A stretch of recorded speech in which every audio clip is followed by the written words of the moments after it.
Hello everybody, welcome to the introduction of Learning Greek with John's Gospel.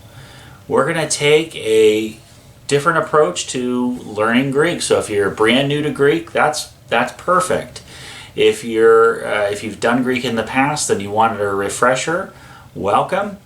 Instead of doing a straightforward grammar and vocabulary drill set, we are just going to dive right into the text of the Gospel of John. The Gospel of John is a great work to start with. I've read the Gospels, all four of the Gospels, a couple times in Greek. And John's Gospel, in my opinion, has the simplest vocabulary and the simplest grammar. So I think it's a great way to learn New Testament Greek. And once you've done John's Gospel, then you can move on to the other Gospels, and then Acts of the Apostles, and then Plato and other texts in Greek. So the structure is going to be, we're just going to start with John chapter 1, verse 1, and just work on through each line by line, word for word. And we're going to slowly, in a bite-sized way, learn the vocabulary, learn the grammar, naturally as it appears in the actual text. The Greek New Testament is a great place to learn Greek. If you're new to Greek, or if you did Greek, say, in college and you wanted to come back to Greek, because the New Testament is very simple. Compared to Plato, compared to Homer, compared to Herodotus, the New Testament, in terms of grammar and vocabulary, very simple. The text I'm going to be using, this is a Greek New Testament from 1886. Now you can get a Greek New Testament that's been printed recently. A popular publisher in the United States is Zondervan. This was my college Greek textbook. This is From Alpha to Omega by Anne Groton. So this is a good one. So this covers the whole gamut from, Homeric Greek to Platonic Greek to New Testament Greek. But this is a good text if you did really want to see the grammar and see those paradigms, those declensions, and those conjugations. If you wanted something smaller than the Anne Groton book that's more focused just on New Testament Greek, this is a pocket-sized grammar. This is the New Testament Greek by D.F. Hudson. As I mentioned before, Zondervan is a publisher in the United States that is very accessible, and they have really helpful materials. This is a New Testament Greek vocabulary. I got this almost 20 years ago. It's on CDs, but you can play it in your car. You can learn the most important words while you're just driving. They use a different pronunciation than what we're going to use. We're going to use modern pronunciation, but that's fine. There's a Renaissance pronunciation of Greek that the Renaissance scholars used called Erasmian, because Erasmus was was a scholar in the Renaissance who was advancing Greek learning.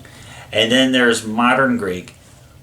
I learned Greek originally in college with the Erasmian accent, but I'm going to encourage you to, if you're new to Greek, to do the modern Greek pronunciation, because that makes modern Greek then much more accessible.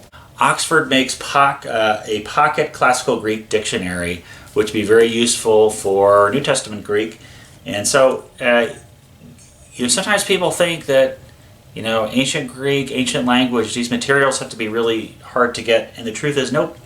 Big publishers like Oxford put these out and in these very convenient pocket-sized paperbacks. If you wanted the dictionary to rule all dictionaries, this is the Greek-English lexicon by Little and Scott, and this is what I had in college. And I actually put tabs in it, 20 years ago when I was in college, so I could flip to the different letters. This is another Zondervan publication book by Warren Trenchard. When I was in college, I had this for my course. It's the Complete Vocabulary Guide to the Greek New Testament.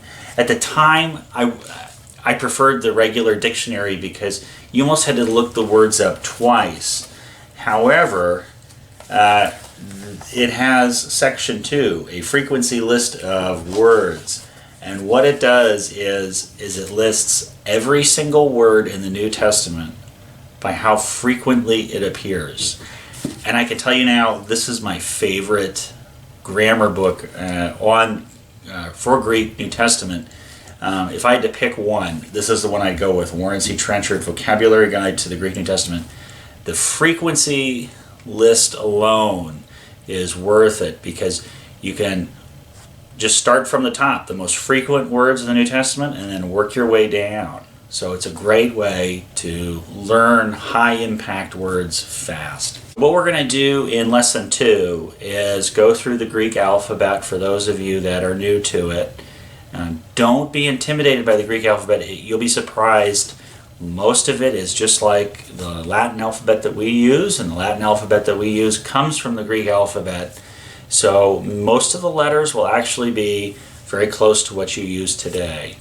The lesson after that, we're going to put some words together using those Greek letters just so that you're comfortable pronouncing words with the Greek letters. And then the lesson after that, we are going right into the Gospel according to John in the original ancient Greek. We're going to have so much fun with this. Subscribe to keep up with all of them. If you're new to Greek, welcome. Greek can change your life. You are embarking on something that the great scholars of the Renaissance did. Martin Luther learned Greek. Erasmus learned Greek. Queen Elizabeth of England, of Renaissance Britain, learned Greek.